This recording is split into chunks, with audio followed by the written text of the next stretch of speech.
बार की बात है कि मथुरा नगरी में एक बहुत ही पापी और अधर्मी राजा हुआ करता था। उसका नाम कंस था। वह अपने लालच और अत्याचार की वजह से प्रसिद्ध था। वो कभी भी धर्म की राह पर न चल सका, लेकिन वह अपनी बहन से बहुत प्यार करता था, जिसका नाम देवकी था। उसने अपनी बहन की शादी बड़े ही धूमधाम के साथ वासुदेव के साथ करा दिया। शादी कराने के उपरांत ही अचानक बिजली कड़कने लगी और तभी एक भविष्यवाणी हुई कि हे कंस, जिस देवकी की शादी तुम इतने धूमधाम से करा रहे हो, उस देवकी की 8वीं संतान ही तुम्हारे पतन का कारण बनेगी और तुम्हारा वध होना भी उसी के हाथों तय है। यह सुनकर कंस घबराया और गुस्से से नवविवाहित जोड़ों को काल कोठरी में बंद कर दिया। वो अपनी बहन से बहुत प्यार करता था, इसलिए उसे कुछ समझ नहीं आ रहा था। वह रोज मौत के भय में जी रहा था।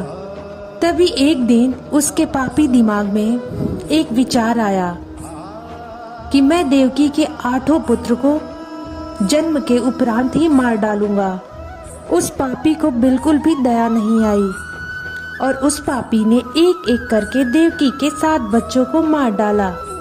जब देवकी के 8वें पुत्र का जन्म हुआ तो आकाशवाणी हुई कि हे वासुदेव, इस बच्चे को यमुना नदी के पार गोकुल ले जाओ और वहां पर नंद के घर जन्मे संतान से बदल देना। तभी वासुदेव ने देखा कि उनकी बेड़ियां तो खुल गई हैं। उन्होंने जल्दी से अपने बच्चे को एक टोकरी में डाला और निकल पड़े। कारागार के दरवाजे भी खुद ब खुद खुल गए। सारे पहरेदार भी गहरी नींद में सो गए थे।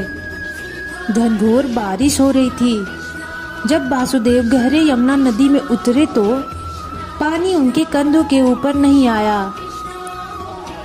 बल्कि एक शेषनाग ने अपने फन से छतरी बना के बच्चे को भीगने से भी बचाया।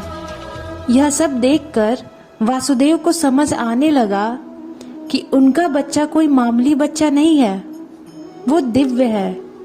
वो नंद के घर पहुंचकर अपने बच्चे को रख के उनके घर के बच्चे को लेकर वापस कारागार पहुंच गए।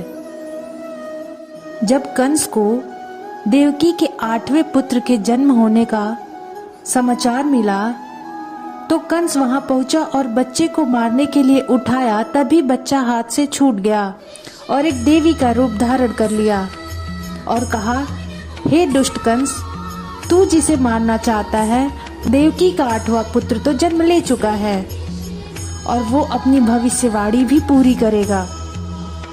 उधर नंद और यशोदा के घर श्री कृष्ण जन्मोत्सव मनाया जा रहा था।